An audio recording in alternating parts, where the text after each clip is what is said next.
Previously, Kaelin revealed the hunger of the throne, a curse that chained his bloodline in darkness. Now, Alara must face the heat of its power. This is bound to the Alpha King, Chapter 3, The Cursed Throne. The Great Hall of the Black Keep was a place of shadows, where silence clung like cobwebs and the torches burned with a strange, unnatural fire. Their flames were not golden, but deep blue, flickering as though reluctant to give light. Upon the throne at the far end of the hall sat King Kaelin, the Alpha King, his presence as heavy as the stones of the castle itself. His golden eyes burned with the same cold fire that haunted the torches. And every subject who dared enter his hall bowed lower than they ever had before. The throne itself was no ordinary seat of power. It was carved from obsidian, fused with the bones of creatures long dead, wolves larger than men, beasts that had once roamed the cursed forests. And, if the whispers were true, even the remains of kings who had tried and failed to challenge him. Some said the throne was alive, that it pulsed with the blood of those it had devoured, and that whoever sat upon it was bound to its will. The people called it the Cursed Throne. And tonight, Alara was to stand before it. The great doors creaked open, and she was led inside by 2 guards. Her red gown trailed along the cold stones, catching the dim light, her hair loose and flowing like a river of midnight. She looked fragile beneath the vast arches of the hall, but her eyes, though wide, did not falter.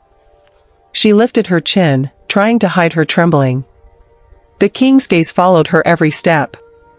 "Bring her closer," he commanded, his voice deep, laced with authority that carried through the air like thunder. The guards obeyed, stopping only a few paces from the throne. Then, at a gesture from Kaelin, they released her and withdrew, leaving her alone in the pool of torchlight. The silence stretched. Finally, the king rose. His movement was smooth, predatory, like a great wolf circling prey. He descended the steps of the throne and stood before her, towering, the sharp planes of his face cast in shadow and flame. "You walk willingly into the den of monsters," he said, his voice a low growl. "Do you know what it means, girl, to stand here before me?" Alara swallowed hard, her heart hammering, but she forced herself to speak.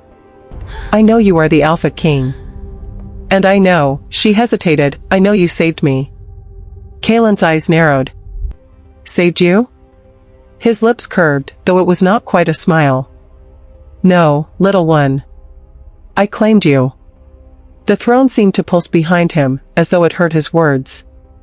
Alara's eyes flicked to it, strange patterns shimmered on its surface, veins of crimson light running briefly through the black stone. Her breath caught, but when she looked again, it was only dark rock and bone. "What are you?" she whispered. Kaelin tilted his head, watching her with an intensity that made her skin prickle. "I am king. I am Alpha. I am the curse and the chain." He leaned closer, so near she could feel the heat of him, the wild scent of earth and storm. "And now, I am yours, if you dare to claim me." Alara's lips parted, her protest caught between fear and something deeper, something she could not name. Her body betrayed her, trembling not just with terror but with a pull she could not resist.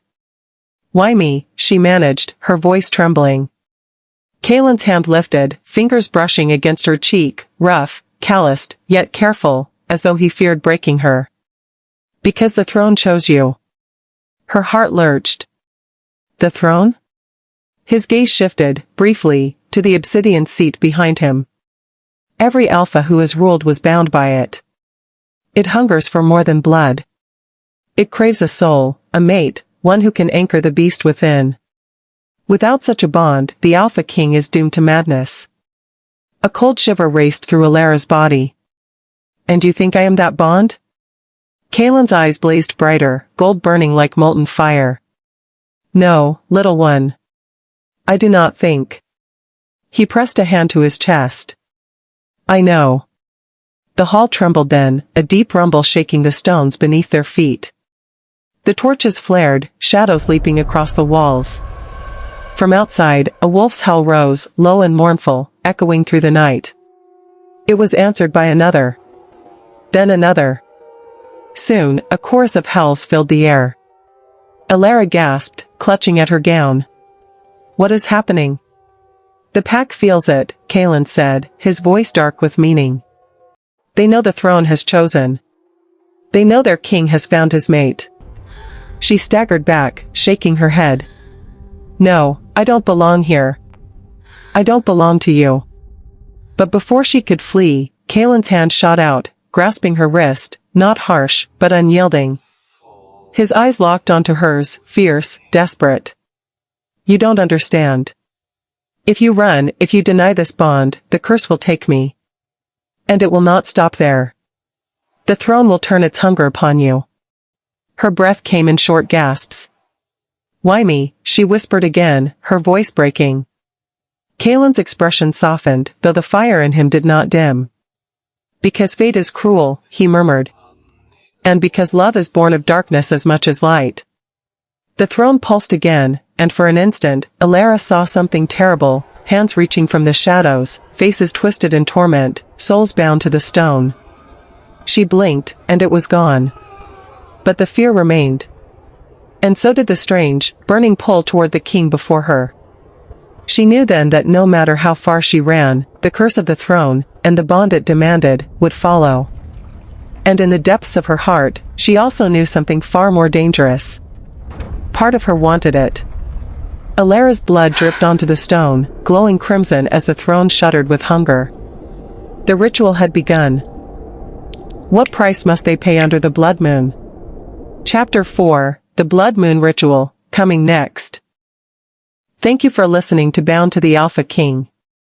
If you enjoyed this chapter, don't forget to like, comment, and subscribe to Lily's Romance Tales for more unforgettable stories of love, passion, mystery, and destiny.